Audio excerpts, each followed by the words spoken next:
السلام علیکم دوستو، ناول تہمت تمہارے عشق کی آخری قسط پارٹ 1 پیش خدمت ہے۔ آپ سے گزارش ہے کہ چینل کو سبسکرائب کریں اور ساتھ ہی بیل آئیکن کو لازمی پریس کریں تاکہ آنے والی ویڈیوز کے اپڈیٹ سب سے پہلے آپ تک پہنچ سکیں۔ رانا شاکر کے کہکے کو سنتے اس نے کال کاٹ کی اور موبائل ٹیبل پر پٹکا۔ چہرے پر وہ آرام دہ حالت میں بیٹھ چکا تھا، گویا کوئی فکر ہی نہ ہو، اور پھر یک لخت وہ مسکرایا تھا۔ مسکراہٹ کہکے میں بدلی تو اس نے منہ پر مٹھی جما لی کہ کہیں آفیسر ظاہر سے پاگل ہی نہ سمجھ لیں۔ بے وقوف آدمی، اس نے محض یہی کہا اور پھر اپنی گن اور موبائل اٹھاتا باہر نکلا۔ وہ اچھے سے جانتا تھا کہ رانا شاکر اس پر نظر رکھے ہوئے ہے اور اس کا آدمی پولیس اسٹیشن سے تھوڑا دور ہی چائے والا بنا موجود ہے۔ تبھی وہ باہر آیا اور اسی جانب پیدل ہی بڑھنے لگا۔ وہ صحیح موقع کا انتظار میں تھا۔ ارد گرد جاتے لوگ اس کی شخصیت سے مرعوب ہو رہے تھے۔ وہ وحاش سلطان تھا، اپنی کمزوری کو طاقت بنانا اچھے سے جانتا تھا، اس لیے اس نے اپنی کمزوری کو طاقت بنا لیا تھا۔ انابیہ سلطان کے معاملے میں وہ رسک لے چکا تھا، اور جب یہ رسک رانا شاکر جیسے گھٹیا آدمی پر آشکار ہوتا تو وہ اپنے شکست پر خود کو ہی ختم کر لیتا۔ وحاج اس کی ریڑھی کے سامنے کھڑا ہوا تو اس نے اچنبھے سے وحاج سلطان کو دیکھا۔ صاحب کچھ چاہیے کیا؟ ہاں 2 کپ چائے، اس نے بلا تاثر کہا۔ ابھی دیتا ہوں صاحب، آپ اپنے آفس میں بیٹھے، مجھے یہیں کھڑے ہو کر پینی ہے۔ وہ اسے لاجواب کر چکا تھا۔ وہ چپ چاپ چائے بنانے لگا، جبکہ ایک جانب رکھا فون جو بظاہر وحاج کی نظر سے اوجھل تھا، اس پر رانا شاکر کی کال آتے وہ کچھ گھبرایا تھا۔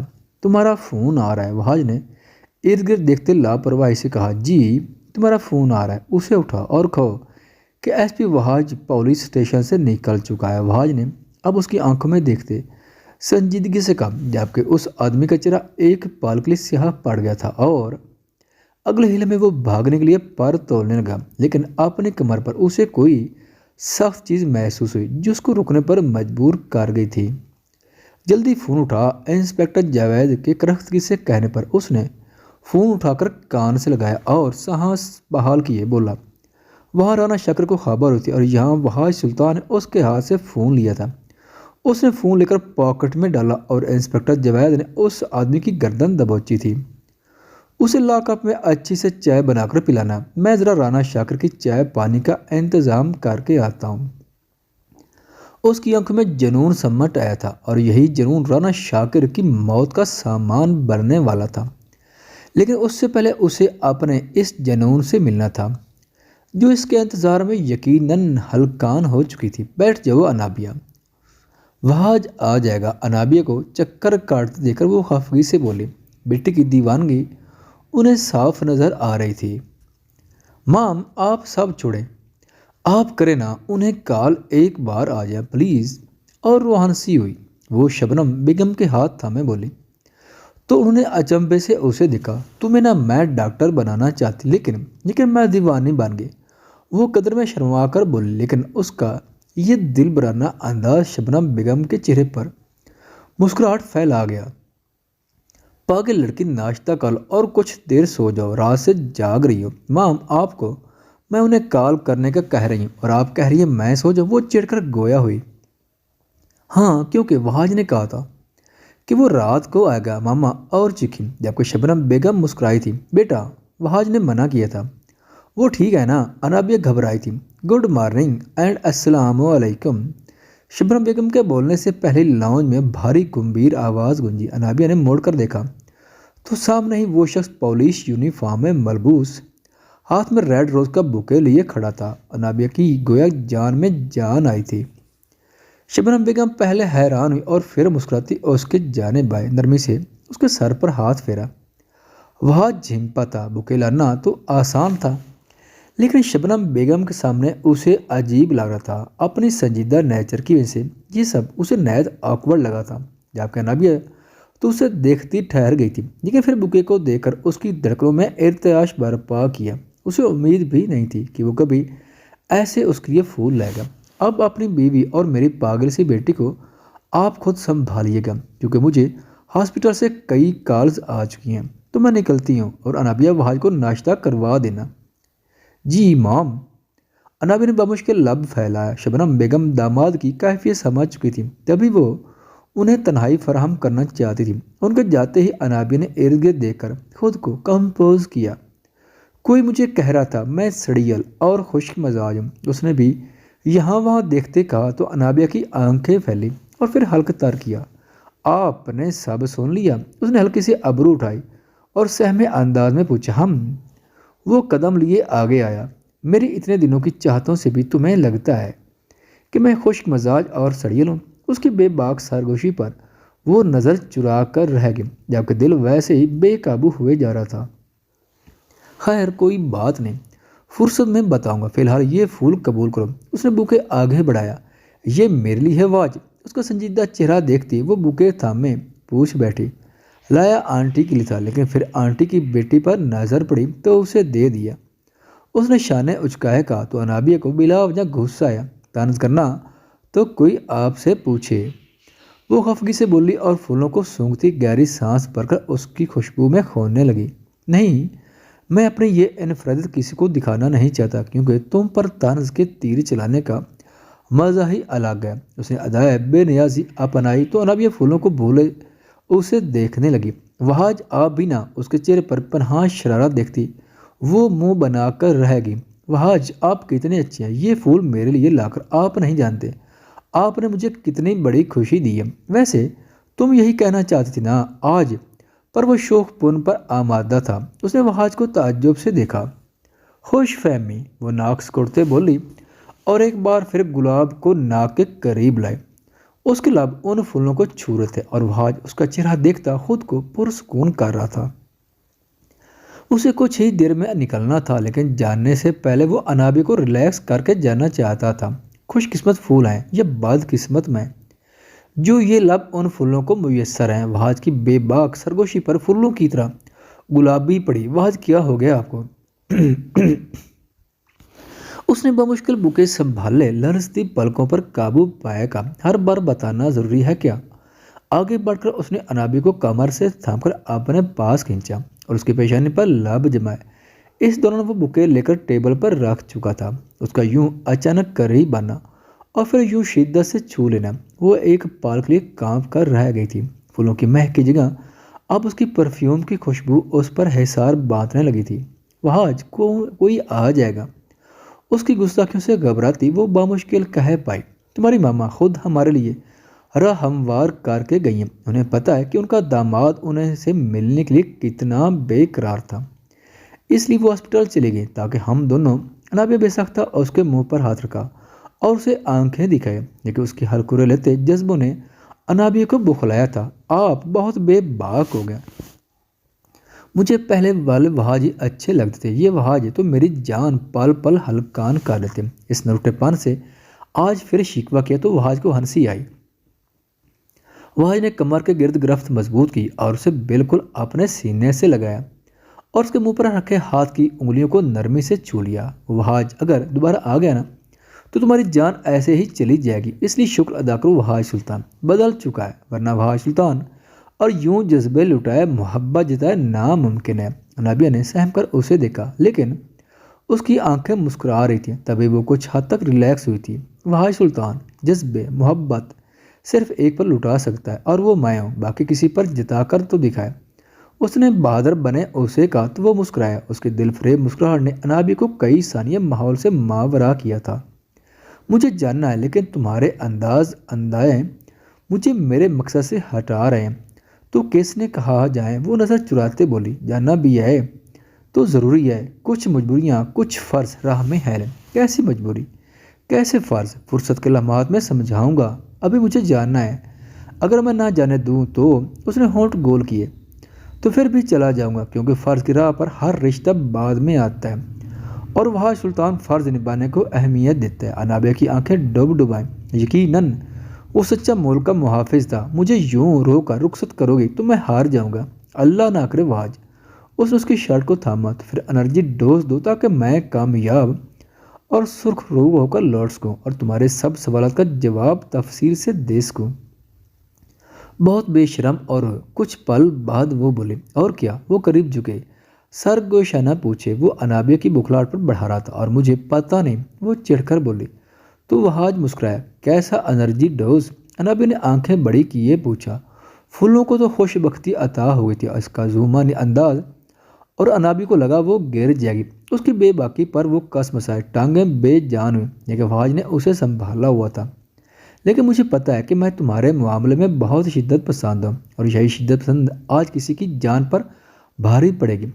آخری الفاظ میں اس نے رانا شاکر کو سوچتے کہا، میں جا رہا ہوں، اپنا خیال رکھنا، ہو سکتا ہے مجھے دیر ہو جائے، لیکن تم نے گھبرانا نہیں ہے، اور آنٹی کو تو بالکل تنگ نہیں کرنا، ورنہ وہ اپنی پاگل بیٹی کو کہیں مینٹل ہاسپٹل منتقل نہ کر دے۔ اس کے دونوں گالوں کو کھینچ کر اس نے ان کی نرمی کو محسوس کیا۔ آج وہ چڑھ کر بولی، اور اس کے سینے سے لگی، پاگل نہیں ہوں میں، بس آپ کے لیے دیوانی ہوں۔ اس نے بتانا ضروری سمجھا، انداز ہلکا سا بچگانا تھا۔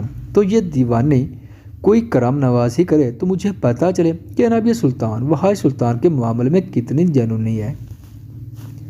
وہ سینے سے سر اٹھاتی سیدھی ہوئی، پرانی باتیں دور ہوئیں گی تو زخم تازہ ہو جائے گا، لیکن پھر بھی بتانا چاہتی ہوں کہ میں آپ کے معاملے میں کتنی جنونی تھی۔ اس نے اپنی دونوں کلائیاں سامنے کی، جہاں بالکل مدھم کٹ کے نشان تھے۔ وحاج نے آج ان نشانوں کو دیکھا، اور پھر انابیہ سلطان کو۔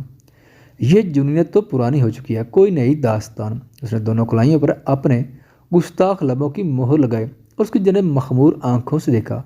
اب وہ اپنی انگلیوں کی پوروں سے ان نشانات کو سہلا رہا تھا، جیسے ان کو ختم کر دینا چاہتا ہو۔ انابیہ خاموش ہوئی، گویا کوئی جواب نہ ہو پاس۔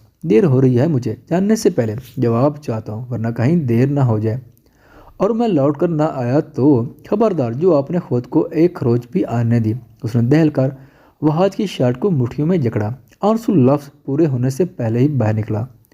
وجہ بھی تو ہو، وہ اب بھی بے مہر بنا۔ وجہ میں ہوں، اگر آپ نے میرے واج سلطان کو ایک خروج بھی آنے دی تو یاد رکھیے کہ انابیہ سلطان آپ کے معاملے میں کتنی جنونی ہے، اور جنونیت کی مثال میں اپنی جان دے کر رقم کروں گی۔ پھر ڈھونڈتے رہیے گا انابیہ وحاج سلطان کو۔ وحاج نے اس کے بازوں کو سخت گرفت میں لیا، اور انگارہ ہوتی آنکھوں سے اسے دیکھا۔ وہ بے خوفی سے کھڑی رہی، اور ان نظروں کو سہارتی رہی، پر مضبوط گرفت کی وجہ سے لبوں سے سسکی برآمد ہوئی۔ دل تو چاہتا ہے ایک زوردار تھپڑ کیا، لیکن تمہارا یہ عمل روک لیتا۔ وہ سرد انداز میں گویا ہوا تو وہ درد برداشت کرتے مسکرائی۔ وہ آگے ہوئی اور ایڑیاں اٹھائیں، اس کے داڑھی شدہ گال کو بالکل ہلکے سے چھوا۔ بمشکل ہی اس کے لب گال سے ٹچ ہوئے تھے، اور پھر اس کے سینے میں منہ چھپا لیا۔ چہرہ گلابی ہوا، جبکہ ہتھیلیاں پسینے سے نم۔ یہ بہادری اس کی اب جان نکالنے لگی تھی، جبکہ وحاج سلطان اس کا انداز سمجھ ہی نہیں پایا۔ اس نے اپنا گال چھوا، اور پھر پشت پر اس کی شرٹ کو جکڑے محسوس کیا۔ سارا غصہ نہ جانے کہاں جا سویا تھا۔ یہ کیا تھا؟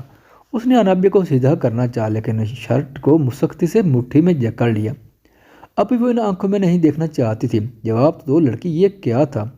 ایسی کرم نوازی کرنی تھی تو نہ ہی کرتی۔ وہ لب دبا گیا، جبکہ انابیہ روحان سیدھی ہوئی، پر وحاج کے چہرے پر شرارت پنہاں دیکھ کر اسے اپنے بیوقوف بننے کا شدت سے احساس ہوا تھا۔ کرم نوازی ایسے ہوتی ہے۔ اس نے انابیہ کے دہکتے گال پر پر شدت لب رکھے، اس کی مونچھوں کی چین سے وہ کپ کپ آئی تھی، اور آنکھیں سختی سے میچ لیں۔ ویسے یہ کرم نوازی مجھے تا عمر یاد رہے گی۔ اس نے سرگوشانہ کہہ کر اس کی لو کو چوما، اور وہاں سے نکلتا چلا گیا، کیونکہ وقت کم تھا۔ اس کی آنکھوں میں آس نا امیدی دیکھنا نہیں چاہتا تھا۔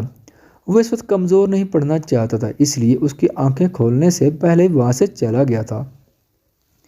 انابیہ نے سہمے سے انداز میں آنکھیں کھولی اور ارد گرد دیکھا۔ وحاج، اس کا دل گھبرایا، وہ باہر کی جانب بھاگی، لیکن دروازے کے پاس ایک بڑا سا ٹیڈی بیئر دیکھتی وہ رکی۔ اس کا منہ پر ہاتھ کیا تھا، سفید رنگ کی فلفی سا ٹیڈی انابیہ کا سب سے پسندیدہ تھا۔ ایسا ہی ایک ٹیڈی اس کے کمرے میں بھی ہوتا تھا، جو شادی کے بعد اس سے دور ہو گیا تھا۔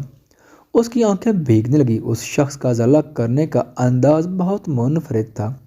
وہ آگے بڑھی اور اس ٹیڈی کو ہگ کرتے اٹھا چکی تھی۔ اس ٹیڈی کے سامنے وہ چھوٹی سی بچی لگ رہی تھی، جیسے وحاج کی پناہوں میں وہ بالکل چھپ جاتی تھی۔ ٹھیک اسی طرح ٹیڈی اس سے کافی بڑا تھا۔ ٹیڈی کے بازو سے ایک کارڈ نکل کر نیچے گرا تو انابیہ کی توجہ اس پر گئی۔ اس نے ٹیڈی کو دیوار کے ساتھ رکھا اور کارڈ اٹھایا۔ کبھی اگر تمہیں میری یاد ہے اور میں تمہارے پاس نہ ہوں تو یہ ٹیڈی تمہیں میری کمی کا احساس نہیں ہونے دے گا۔ اسے اپنے پاس رکھنا اور جیسے میری پناہوں میں چھپ جاتی ہو ویسے ہی اس کی پناہوں میں چھپ جانا، لیکن ان پناہوں میں مجھے بولنے کی گستاخی مت کرنا ورنہ انجام اچھے سے جانتی ہو۔ مسز انابیہ وحاش سلطان، کیونکہ وحاش سلطان نے یہ بہت مشکل سے خود پر ضبط کے کڑے پہرے بٹھا کر یہ ٹیڈی لیا، کیونکہ تمہیں کسی اور کے پاس برداشت کرنا میرے ضبط کا سب سے بڑا امتحان ہے۔ انابیہ کے گالوں پر گویا گلاگ بخیر دیا۔ اس شخص کے مختلف روح مختلف وقت پر آشکار ہوتے، اسے ہر بار چونکا دیتے تھے۔ وہ شخص اس کے معاملے میں شدت پسند تھا اور اس کی یہ جنونیت انابیہ سلطان کو آزاد پسند تھی۔ وہ ٹیڈی کو بمشکل سنبھالتی اوپر بڑھی۔ اب شاید نیند اچھے سے آ سکتی تھی۔ یزدان کہاں ہے روز؟ صبح کے 10 بج رہے تھے جب وہ اچانک نیند سے جاگی تھی، اور پھر نیچے پتہ نہیں تعبیر میں نہ اریان گھر میں موجود ہے، نہ ذہن سر اور نہ ہی یزدان باس۔ مجھے بہت گھبراہٹ ہو رہی اور زہر کو بھی نہیں پتا کہ ذہن سر کہاں ہے۔ روز روحان سی ہوتی، تم فون کرو، وہ شاید ہاسپٹل میں ہو۔ تعبیر کا دل گھبرایا۔ میم سب کے نمبر ٹرائی کر چکی ہوں لیکن کوئی ریسپانس نہیں۔ زہر تو سب سے روئے چلی جا رہی ہے۔ تعبیر زرفشاں کو دیکھتی اس جانب آئی جو بے حال سی کوچ پر بیٹھی تھی۔ سب ٹھیک ہوگا، گھبرا مت۔ زر سارا پاتے سسکی تھی۔ آج کی صبح تھوڑی ہنگامی ہوئی تھی۔ ذہن رات میں شاید تھوڑی دیر رہا تھا۔ زرفشاں دوا کے زیر اثر سو رہی تھی، لیکن پھر بھی اس کا آنا اسے محسوس ہوا تھا۔ پر جب آنکھ کھلی تو نہ جانے کیوں دل شدت سے گھبرایا۔ اس نے روز کے ذریعے ذہن کو کال بھی کروایا لیکن دوسری جانب سے کوئی ریسپانس نہیں آیا تھا۔ سفیر کے ذریعے شیعہ کے بارے میں پتہ چلا تھا جو زرفشاں کو مزید ہلکان کر گیا تھا۔ وہ ہاسپٹل میں تھی اور شایان ساگر کے بارے میں بھی اسے پتہ چل گیا تھا، اور اب تعبیر اور روز کی گفتگو نے اسے بالکل ہی بے جان سا کر دیا تھا۔ پر یک لخت دونوں کی توجہ بھٹکی تھی۔ یہ شور کی آواز کہاں سے آ رہی ہے؟ روز نے اچنبھے سے پوچھا جبکہ تعبیر گھبرائی تھی۔ میم ایسا لگ رہا ہے کوئی ونڈو پر دستک دے رہا ہے اور آواز اس جانب سے آ رہی ہے۔ تم نے یزدان کا دوسرا روم چیک کیا جہاں میٹنگ ہوتی ہیں؟ نو میم، اور مجھے لگتا ہے آواز بھی وہیں سے آ رہی ہے۔ دونوں اس جانب بڑھی تھیں۔ آواز کی تصدیق بھی ہو چکی تھی۔ روز نے تعبیر کی جانب دیکھا اور ڈرتے ہوئے دروازہ کھولا۔ دونوں کی آنکھیں حیرت سے پھیلیں۔ سامنے ہی یزدان کا ایک ہاتھ ونڈو سے ہاتھ کڑی کے ذریعے قید تھا جبکہ منہ پر ٹیپ لگی تھی۔ یزدان! تعبیر تپ کر آگے بڑھی۔ یزدان، یہ سب کس نے کیا ہے؟ اس نے یزدان کی حالت کو دیکھا۔ آنسو بے اختیار تھے۔ میم باس کے منہ سے ٹیپ ہٹائیں۔ ہاں میں ہٹاتی ہوں۔ اس نے کپ کپاتے ہاتھوں سے یزدان کے منہ سے ٹیپ ہٹائے۔ یزدان تم یہاں کیسے؟ بتاؤ مجھے، وہ سسکتے ہوئے بولی جبکہ ہارٹ بیٹ بڑھ چکی تھی۔ یزدان نے محض اسے گورا۔ روز وہ ڈرا کھولو، اس میں سے چابی نکلو، مجھے جاننا ہے یہاں سے۔ یزدان مجھے بتاؤ کیا ہوا ہے؟ وہ چیخی تھی۔ اس وقت میرا کسی سوال جواب کا موڈ نہیں ہے۔ وہ گھٹیا کمینہ آدمی، اسے میں چھوڑوں گا نہیں۔ وہ دھڑا تھا جبکہ تعبیر نے خوف سے قدم پیچھے لیے تھے۔ سر ہوا کیا ہے؟ روز ہاتھ کڑی کا لاک کھولتے بولی۔ اس نے روز کو دیکھا تھا۔ فلیش بیک، ذہن میٹنگ کا وقت ختم ہونے والا ہے، وہ آج تو چلا گیا۔ تم کب کا نکلیں گے؟ کچھ دیر میں نکلتے ہیں لیکن تمہیں تعبیر سے بات کرنی چاہیے۔ میرے لیے اس وقت ہمارا مشن ضروری ہے، اس نے سپاٹ لہجے میں کہا۔ میری بات سنو یزدان۔ اس نے یزدان کو شانوں سے تھام کر چیئر پر بٹھایا۔ ہمیں دیر ہو رہی ہے ذہن، اور پھر مجھے باسط کے پاس بھی جانا ہے۔ اس وقت تم صرف میری بات سنو۔ اس نے اپنی پاکٹ میں ہاتھ ڈالا تھا۔ تم کیا کرنا چاہتے ہو؟ وہی جو کرنا چاہیے۔ آریہ نے اسے بازوؤں سے تھام کر اسے بالکل صوفے سے لگایا جبکہ ذہن نے اس کے بازو میں ہاتھ کڑی لگا کر ونڈو سے لاک کیا۔ کمینہ انسان، یہ کیا کر رہے ہو؟ اس نے اپنی ٹانگ کا وار کیا لیکن ذہن اس وار کو ناکام بنا چکا تھا۔ تمہارے سر پر اس وقت جنون سوار ہے اور جوش میں ہوش کھو کر تمہاری جان مصیبت میں ہے۔ یہ مجھے قطعی قبول نہیں۔ میں نے تمہیں آفر کی تھی تم میرے ساتھ فوج میں آ جاؤ، لیکن تم نے آفر ریجیکٹ کر دی، اس لیے آج میٹنگ میں بھی میں جاؤں گا۔ تو تم اس بات کا بدلہ رہے ہو؟ تم دھوکے بازی کر رہے ہو ذہن۔ دھوکے بازی نہیں تعبیر، میں تمہاری جان بچتی ہے، تمہاری اولاد اس دنیا میں آنے والی ہے۔ میں خود غرض نہیں بن سکتا۔ اور ظرفشاں، اس کے بارے میں سوچا ہے تم نے؟ وہ دھڑا تھا۔ اسے حقیقت پتہ چلی تو صبر آ جائے گا، پر تعبیر تمہارے بغیر مر جائے گی۔ تمہیں تمہارے صبر کے بعد وہ ملی تھی اور میں تمہارا صبر کا پھل چھین لوں، ایسا میجر ذہن چودھری مر کر بھی نہیں چاہے گا۔ اس نے ٹیپ نکال کر اس کے منہ پر چپکا دی۔ وہ جھٹپٹاتا خونخوار آنکھوں سے اسے گھورنے لگا تھا۔ گڈ بائے بیبی، اس نے آنکھ دبائی اور یزدان صبر کے گھونٹ بھر کر رہ گیا تھا۔ روز تم فی الحال یہاں سنبھالو، مجھے جاننا ہے۔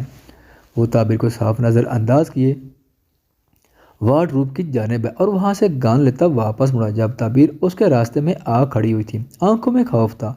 جب بھی وہ گان لے کر جاتا تھا کچھ نہ کچھ غلط ہوتا تھا۔ کہاں جا رہے ہو؟ کیوں مجھے آزما رہے ہو؟ آپ آزماتی ہیں ہر مرتبہ، اور اس مرتبہ آپ خود اپنے ہر سوال کا جواب تلاش کریں گی، اور اس میں میرا جاننا ضروری ہے۔ اپنا خیال رکھنا بھی آپ کی ذمہ داری۔ اگر میری اولاد کو کچھ ہوا تو میں آپ کو معاف نہیں کروں گا۔ اس نے ایک ایک لفظ پر زور دیے گویا تعبیر کو بے مول کیا تھا۔ کیا کہہ رہے ہو تم؟ ہوش میں تو ہو؟ تمہاری اولاد میری بھی کچھ لگتی ہے، اور تم نوفل یزدان۔ اس کا گریبان جکڑ کر اس نے یزدان کا چہرہ قریب کیا، جبکہ روز موقع کی مناسبت سے باہر نکل گئی تھی۔ وہ سمجھ چکی تھی کہ یہ حرکت کس کی ہے، تبھی اب مطمئن تھی اور اریان کے بارے میں بھی سب سمجھ گئی تھی۔